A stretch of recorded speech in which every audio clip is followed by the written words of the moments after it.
जय हिंद मेरे प्यारे दोस्तों, हमारे इस चैनल नेक्स्ट टाइम में आपका स्वागत है। देखिए, इससे पहले मैंने बात करी उत्तराखंड पब्लिक सर्विस कमीशन के लिए। अगर आप पीसीएस बेस की तैयारी कर रहे हैं तो उसका फ्री का सिलेबस क्या है, फर्स्ट पेपर और सेकंड पेपर का, और डीपली डिस्कस किया हुआ है। आज मैं बात करने वाला हूँ मेंस के अंतर्गत पे। यदि आप यूकेपीएससी की तैयारी कर रहे हो और मेंस के अंतर्गत पे कितने पेपर होते हैं, न्यू बिगनर है, आने वाले टाइम के लिए आप प्रिपरेशन करना चाहते हैं, क्योंकि 2021 के बाद में इसका नोटिफिकेशन अपडेट नहीं हुआ है। ठीक है, आने वाले टाइम पर इसका नोटिफिकेशन अपडेट हो जाएगा। देखते हैं कब उत्तराखंड पब्लिक सर्विस कमीशन इसका नोटिफिकेशन अपडेट करता है। तो इससे पहले हमें प्रिपरेशन रखना जरूरी होता है। प्रिपरेशन से पहले सबसे पहले हमें सिलेबस देखना इंपॉर्टेंट हो जाता है। ठीक है, तब तक आप सिलेबस और अपना प्रिपरेशन रखिए और सिलेबस को थोड़ा सा जो आपका कन्फ्यूजन है वो यहाँ पर क्लियर करेंगे। इससे पहले हम आगे बढ़े, यदि आपके द्वारा हमारे इस चैनल नेक्स्ट एम को सब्सक्राइब नहीं किया तो सब्सक्राइब कीजिए तथा बेल आइकन को प्रेस कीजिए, ताकि जो भी कंटेंट, जो भी इंफॉर्मेशन हमारे द्वारा आपके लिए प्रोवाइड किया जाता है तो उसका नोटिफिकेशन आपके पास टाइम पर उपलब्ध हो जाएगा। देखिए, अगर बात करेंगे तो उत्तराखंड पब्लिक सर्विस कमीशन के लिए पीसीएस बेस के लिए जो मेंस का एग्जामिनेशन होता है, तो इसके अंतर्गत पे कितनी पेपर होती है, टोटल 7 पेपर होता है। 8वें नंबर का इंटरव्यू होता है, 2 प्री के पेपर होते हैं। एक बार थोड़ा सा बात करके फिर मैं डीपली एक एक पेपर का डिस्कस करने वाला हूं एक वीडियो के अंतर्गत पे। तो आज मैं बात करूंगा केवल फर्स्ट पेपर क्या होता है लैंग्वेज के लिए, जो 300 नंबर का होता है, 3 घंटे के अंतर्गत पे सॉल्व करना होता है। एक बार देख लो। दूसरे नंबर का पेपर होता है, सेकंड पेपर हो गया हिस्ट्री ऑफ इंडिया हो गया, जिसके अंतर्गत पे भारत का इतिहास हो गया। नेशनल मूवमेंट, राष्ट्रीय आंदोलन जो चले थे, सोसाइटी एंड कल्चर, मतलब जो भारत की कला और संस्कृति जो बेस है, 200 नंबर का पेपर होता है। 3 घंटे के अंतर्गत पे आपको इसको सॉल्व करना होता है। थर्ड नंबर का जो पेपर है आपका है जो है थर्ड पेपर है इंडियन पॉलिटी आएगा, सोशल जस्टिस एंड हो गया इंटरनेशनल रिलेशन हो गया। इंडियन पॉलिटी भारत का जो राजनीति है, और सोशल जस्टिस हो गया, ठीक है ना, जो इसके अंतर्गत पे सामाजिक न्याय जिसको कहा जाता है। और थर्ड पेपर हो गया इंटरनेशनल रिलेशन, अंतर्राष्ट्रीय संबंध क्या चीज है देश का दूसरे देश के साथ में।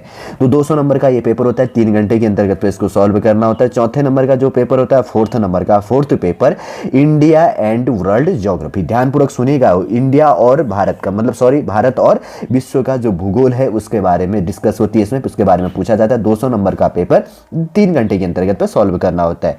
ठीक है, 5 नंबर का है, 5th नंबर का जो पेपर है इकोनॉमी हो गया, इकोनॉमिक्स एंड सोशल डेवलपमेंट। ठीक है ना, सामाजिक जो डेवलपमेंट हो रहा है, इकोनॉमिक्स अर्थशास्त्र हो गया, सोशल डेवलपमेंट मतलब सामाजिक जो विकास है, इसके लिए भी 200 नंबर का पेपर होता है। 5th नंबर का पेपर 3 घंटे के अंतर्गत पे सॉल्व करना होता है। ठीक है, 6 नंबर की बात करेंगे तो जो है जनरल साइंस एंड टेक्नोलॉजी। देखिए, नॉर्मल साइंस पूछा जाता है और उसके साथ में टेक्नोलॉजी मतलब प्रौद्योगिकी की, ठीक है, विज्ञान और प्रौद्योगिकी एक बुक भी आती है, आपने देखा होगा, और साइंस इसके साथ में इंक्लूड किया जाएगा। 200 नंबर का पेपर हो गया, 3 घंटे के अंतर्गत पे आपको सॉल्व करना है। 7 नंबर का जो क्वेश्चन है, तो 7 नंबर का जो पेपर है इसमें क्या है, जनरल एप्टीट्यूड हो गया एंड एथिक्स हो गया। जनरल एप्टीट्यूड मतलब साधारण नॉर्मल जीएस के क्वेश्चन है, और एथिक्स की बात करते हो नीति शास्त्र, जिसमें नीति शास्त्र का अर्थ होता है रीति प्रचलन आदत व्यवहार को प्रदर्शित करता है। एथिक्स जो 2013 के बाद समथिंग इसके एवरेज के आसपास में जोड़ा गया था यूपीएससी बेस के अंतर्गत में। कुछ स्टेट पीएससी के जो सिलेबस होते हैं यूपीएससी से कंपेरिजन करके थोड़ा सा आप रियलाइज किया करो। ठीक है, 200 नंबर का पेपर होता है, 3 घंटे के अंतर्गत पे हमें सॉल्व करनी होती है। फिर इंटरव्यू कितने नंबर का होता है, 200 नंबर का। ठीक है, क्योंकि यूपीएससी में 250 नंबर का होता है, तो यहाँ पर 200 नंबर का होता है। कुछ आपने देखा होगा पेपरों का जो टारगेट है, जहाँ पर 250 नंबर का पेपर होता है, तो वहाँ पर यहाँ पर 200 नंबर का ऐसे करके एवरेज बना रहता है, और थोड़ा सा टाइमिंग तो इक्वल रहता है 3 आवर्स बेस के अंतर्गत पर। तो टोटल मार्क्स हो गया 1700 नंबर का। ठीक है, जो प्री मेंस और इंटरव्यू जोड़ के टोटल कितने नंबर का हो गया, 1700 नंबर का। और 1500 नंबर का थ्योरेटिकल हो गया, 200 नंबर का इंटरव्यू हो गया, इसलिए 1700 का होता है। ठीक है, और इसके बाद में 35% मार्क्स इस लैंग्वेज पेपर में लाना क्या होता है, कंपलसरी होता है। चलिए अब बात करते हैं पेपर नंबर फर्स्ट में। देखिए, सबसे पहले फर्स्ट नंबर है सामान्य हिंदी, सामान्य अंग्रेजी एवं निबंध। 3 टॉपिक है इसके अंतर्गत पाएंगे। सबसे पहले बात करेंगे तो जनरल हिंदी आएगा और जनरल इंग्लिश आएगा, और साथ में निबंध लेखन के टॉपिक होंगे। 300 नंबर का ये हमारा मेंस क्या है, मेंस का पेपर है यूकेपीएससी का फर्स्ट पेपर जो होता है। तो सबसे पहले जो 150 नंबर का 150 नंबर का जो पेपर होता है, तो जिसमें राजभाषा परिनियमावली हो गया, संक्षिप्त परिचय हो गया, 10 अंकों का इसके अंतर्गत पे पूछा जाता है। और दूसरे नंबर की बात करें तो शब्द रचना होगी, जिसमें 25 अंक का पूछा जाता है। जिसके अंतर्गत में क्या होता है, उपसर्ग हो गया, प्रत्यय हो गया, उपसर्ग और प्रत्यय हो गया, संधि एवं समास पूछे जाते हैं, वचन एवं लिंग पूछा जाता है कि कौन सा जेंडर है इसके अंतर्गत पे, मैस्कुलिन है या फेमिनाइन जेंडर है। और फोर्थ नंबर का है व्याकरणीय कोटियां, जिसको कहा गया संज्ञा सर्वनाम, क्रिया क्रिया विशेषण अव्यय हो गया, ठीक है। Noun pronoun adjective adverb preposition conjunction interjection, ये चीजें इसके अंतर्गत पे, परिभाषा एवं भेद कौन कौन सा, ये चीजें एग्जामिनर इंक्लूड करेगा। 5 नंबर का टॉपिक है वाच्य परिवर्तन की बात करें तो कृतवाच्य, कर्मवाच्य और क्या कहते हैं, भाववाच्य कहते हैं। वाच्य मतलब वॉइस हो गया, जैसे हम इंग्लिश में पढ़ते हैं एक्टिव पैसिव वॉइस, तो वैसे यहाँ पर हिंदी में कितने होते हैं, 3 प्रकार के, कृतवाच्य, कर्मवाच्य और भाववाच्य। इंग्लिश में क्या कहा जाता है, एक्टिव पैसिव वॉइस, ठीक है ना, कृतवाच्य और कर्मवाच्य, 2 ही पढ़ते हैं, भाववाच्य इंग्लिश में तो नहीं पढ़ते हैं, ठीक है। एब्स्ट्रैक्ट की बात तो हम करते हैं नहीं, लेकिन हम यहाँ पर देख लेते हैं। तो इसके अंतर्गत पे 5 टॉपिक दिए, तो ये मान के चले 25 मार्क्स का, तो पर टॉपिक से 5 क्वेश्चन पूछेगा, ठीक है। अब दूसरे नंबर का है 25 मार्क्स का है शब्द विवेचन की बात यहां पर करी जाती है, ठीक है। अगर शब्द विवेचन की बात करें तो इसमें कितनी टॉपिकें दी गई हैं, 2 टॉपिकें हैं, जिसके अंतर्गत में फर्स्ट टॉपिक में शब्द भेद है, दूसरा क्या है, शब्द शुद्धि वाला, ठीक है ना। फर्स्ट टॉपिक जो शब्द भेद है तो इसमें तत्सम, तद्भव, देशज, विदेशी और संकर हो गया। मतलब इसमें तत्सम तद्भव क्या है, प्योर इम्प्योर संबंधी क्या चीज़ें होगी, और देशज विदेशी शब्द क्या हो गया, ये चीज़ें यहाँ पर पूछी जाती है। दूसरा हो गया रूढ़ यौगिक और योग रूढ़ शब्द किसको कहा जाता है, इनके बारे में पूछ लेगा।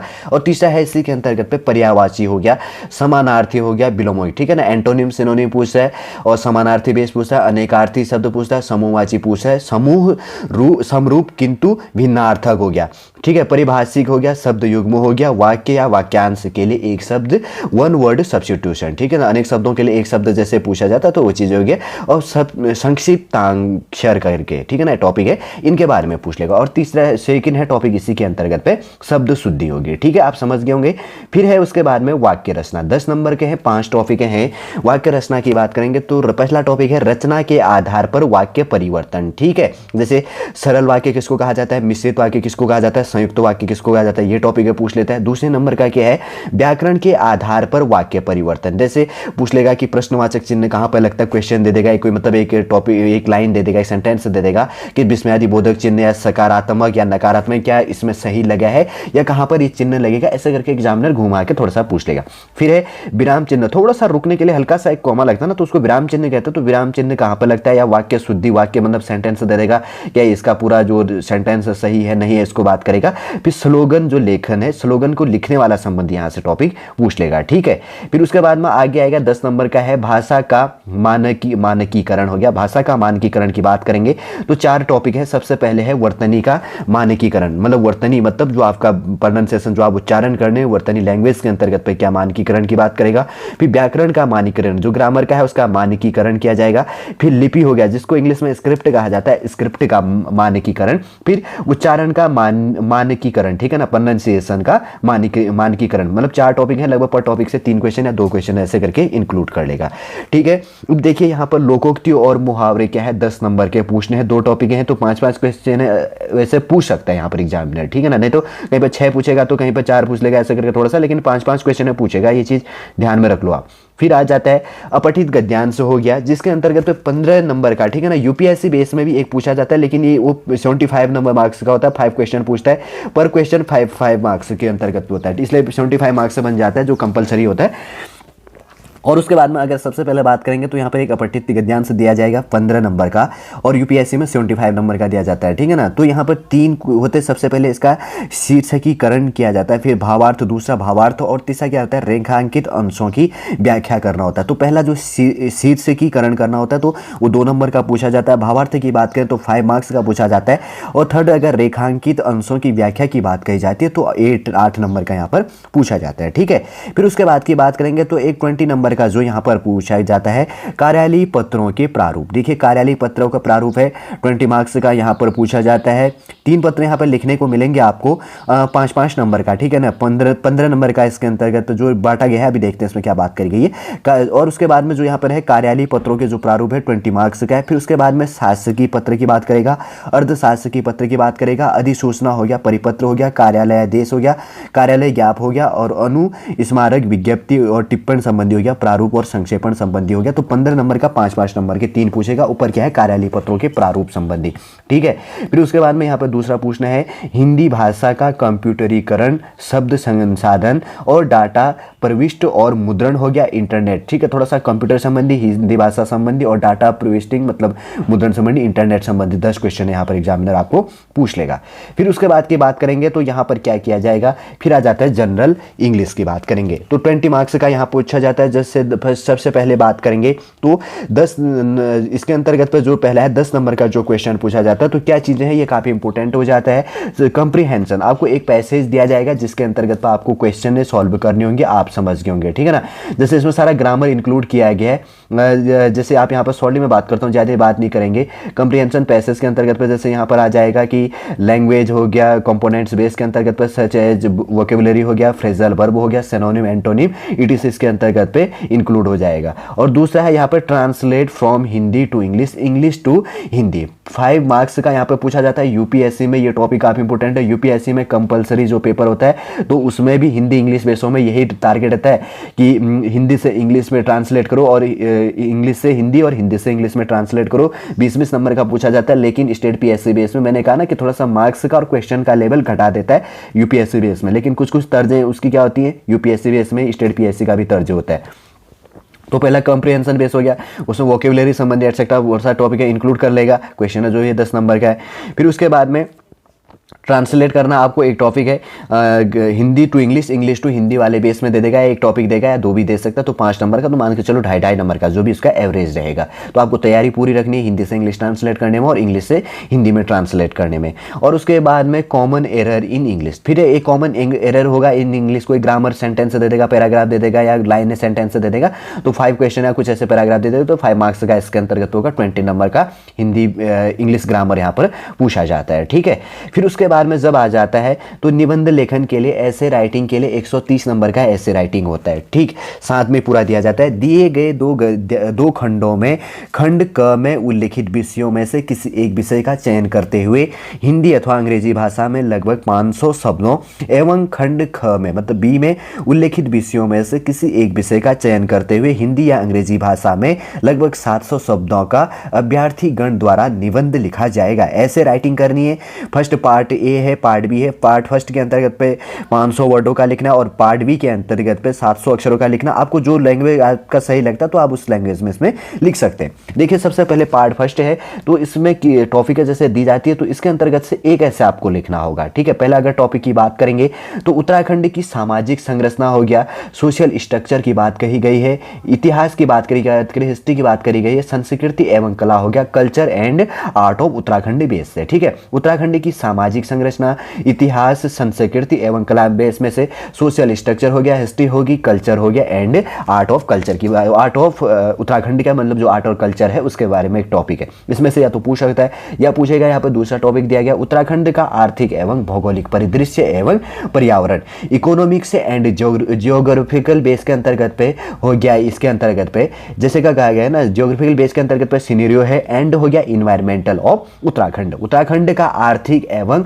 भौगोलिक परिदृश्य एवं पर्यावरण, economics and geographical scenario and environmental of Uttarakhand, ये चीजें टॉपिक हो गया। और थर्ड नंबर का उत्तराखंड का साहित्य हो गया, लिटरेचर ऑफ उत्तराखंड, उत्तराखंड का क्या साहित्य, इस वाले बेस से टॉपिक तैयार रखो आप। और फोर्थ नंबर का उत्तराखंड में महिला सशक्तिकरण, चुनौतियां एवं संभावनाएं, ठीक है ना। यहां पर बात करेंगे तो वुमेन जो एम्पावरमेंट होता है इन उत्तराखंड और इसके अंतर्गत पे क्या चैलेंजिंग है और उसके अंतर्गत पे प्रोस्पेक्ट की बात करें तो इसकी क्या संभावना, चैलेंजिंग का मतलब होता है चुनौती एंड हो गया प्रोस्पेक्ट की बात करें तो इसकी क्या संभावना है। तो फोर्थ टॉपिक है उत्तराखंड में महिला सशक्तिकरण, चुनौतियां एवं संभावनाएं, women empowerment in Uttarakhand, challenges and इसके अंतर्गत एंड प्रोस्पेक्ट, ठीक है। देखिए 4 टॉपिक है, 55 मार्क्स का है, एक यहां से पूछना 500 शब्दों में इसमें से एक ऐसे लिखनी होगी। दूसरे नंबर का जो पार्ट भी है 75 मार्क्स का जो हो गया, इसमें 4 टॉपिक है। सबसे पहला है भारतीय अर्थ एवं राज्य व्यवस्था, Indian economy and polity system base के अंतर्गत पे। दूसरे नंबर का टॉपिक है विज्ञान एवं तकनीकी, साइंस एंड टेक्नोलॉजी हो गया। थर्ड नंबर की बात करें तो आपदा एवं जन स्वास्थ्य प्रबंधन हो गया, यहाँ पर disaster and public health management, आपदा एवं जन स्वास्थ्य प्रबंधन से संबंधित टॉपिक। फिर है चौथे नंबर का समसामयिक घटना होगी, करंट इवेंट संबंधी कोई टॉपिकों से संबंधित पूछ लेगा, जैसे अभी हाल में मणिपुर घटना हुई तो क्या पता इसके बारे में आप लिखो, ऐसे करके जो घटनाएं चलती है हाईलाइटेड बेसिस, जैसे G20 अभी सबमिट हुआ तो इस संबंधी क्वेश्चन यहाँ पर पूछ सकता है कि समसामयिक बेस में आ सकता है। फिर उसके बाद में 5 नंबर है विश्व सुरक्षा, मानवाधिकार और भारत हो गया, ग्लोबल सिक्योरिटी हो गया, और उसके बाद में human right and India. Topic को ध्यान से सुनिएगा। पहला टॉपिक मैंने बात करा था खंड बी के अंतर्गत पे Indian economy and polity system हो गया। दूसरा टॉपिक था science and technology. Third number का था disaster and public health management. Fourth number का था करंट इवेंट। 5 नंबर का ग्लोबल सिक्योरिटी, और उसके बाद में human right and India basement. तो इसमें से आपको क्या करना है, 700 वर्डों में यहाँ पर लिखनी है निबंध, ऐसे लिखना है। और जो पहला टॉपिक दिया था 55 मार्क्स का है, ठीक है ना, तो इसमें 500 अक्षरों का लिखना है। तो इसमें जैसे 20 नंबर और बढ़ जाता तो देखिए आपको 200 शब्द एक्स्ट्रा लिखना काफ़ी अच्छा है ये भी। तो आपको क्या करनी है कि दूसरे में 700 अक्षरों का लिखना और 75 मार्क्स का, पहला वाला कितने का है 55 मार्क्स का। तो जो ऐसे राइटिंग है 130 नंबर का इसके अंतर्गत में इंक्लूड हो जाता है। आप कन्फ्यूजन मत होना, वापस रिपीट कर रहा हूँ मैं। ऐसे राइटिंग जो है इसके अंतर्गत पे 300 नंबरों के पेपर के बेस में। तो फिर उसके बाद में दूसरे एक बार शॉर्टली में रिवाइज करवा देता हूं, ठीक है, ताकि आपको कंफ्यूजन ना हो। सबसे पहले जैसे कि आपको उत्तराखंड अपर पीसीएस बेस के अंतर्गत पे सबसे पहले मेंस जब आपको लिखनी है तो मेंस का जो पहला पेपर होता है तो हिंदी, उसमें सामान्य हिंदी पूछा जाता है, सामान्य अंग्रेजी पूछा जाता है और ऐसे पूछा जाता है। नॉर्मल हिंदी, नॉर्मल इंग्लिश और नॉर्मल यहाँ पर ऐसे राइटिंग बेस होता है। तो सबसे पहले जो हिंदी ग्रामर बेस होता है तो हिंदी ग्रामेटिकल बेस में 150 अंक का पूछा जाता है, 150 नंबर का हो गया। टॉपिकों का मैंने यहाँ पर डिस्कस कर लिया। फिर उसके बाद में 100 कितने की बात करी गई थी, 150 नंबर का जो बात किया गया था। तो 150 में से आपके 20 मार्क्स का क्या हो गया, इंग्लिश ग्रामर हो गया, थोड़ा सा ग्रामेटिकल बेस के अंतर्गत पे कंप्रीहेंशन हो गया, Hindi to English, English to Hindi हो गया, और उसके साथ साथ में कॉमन एरर इन इंग्लिश संबंधी टॉपिकों को यहाँ पर पढ़ा जाता है। तो 150 और 20 कितना हो गया, 170 हो गया।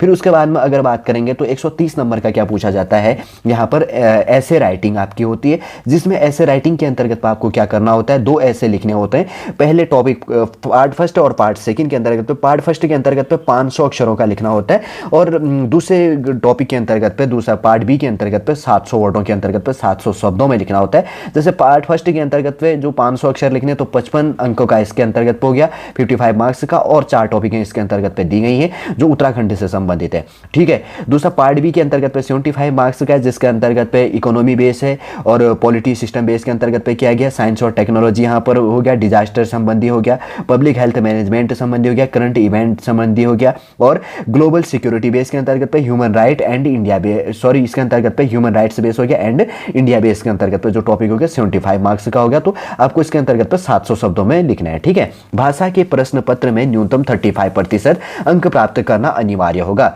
इस लैंग्वेज के अंतर्गत पर आपको क्या करनी है, जैसे कि क्या कहा गया है यहाँ पर, it is essential to obtain minimum of 35% marks in language paper. Language paper के अंतर्गत पर आपको क्या करनी है, 35% मार्क्स लेके आना यहाँ पर जरूरी है, ये चीज भी आपको ध्यान में रखनी है, ठीक है। वैसे समझ गए होंगे Uttarakhand public service commission base के अंतर्गत पे मेंस के लिए, पीसीएस बेस के लिए जो सामान्य हिंदी, सामान्य अंग्रेजी तथा निबंध लेखन ऐसे राइटिंग का जो पेपर होता है, तो किस प्रकार से इसका syllabus Uttarakhand public service commission के द्वारा आपके लिए बांटा गया। चलिए दोस्तों, समझ गए होंगे सॉलिड रूप से। नेक्स्ट वीडियो के अंतर्गत पे मैं इसके सेकंड जो पेपर होता है उसका सॉलिड रूप से आपको डिस्कस करूंगा, ताकि आपको किसी भी प्रकार का कोई कंफ्यूजन न हो और आपको सिलेबस समझने में आसानी हो। चलिए आज का वीडियो हम यहीं पे समाप्त करते हैं। नेक्स्ट क्लास के अंतर्गत आपसे मिलेंगे। जय हिंद, जय भारत।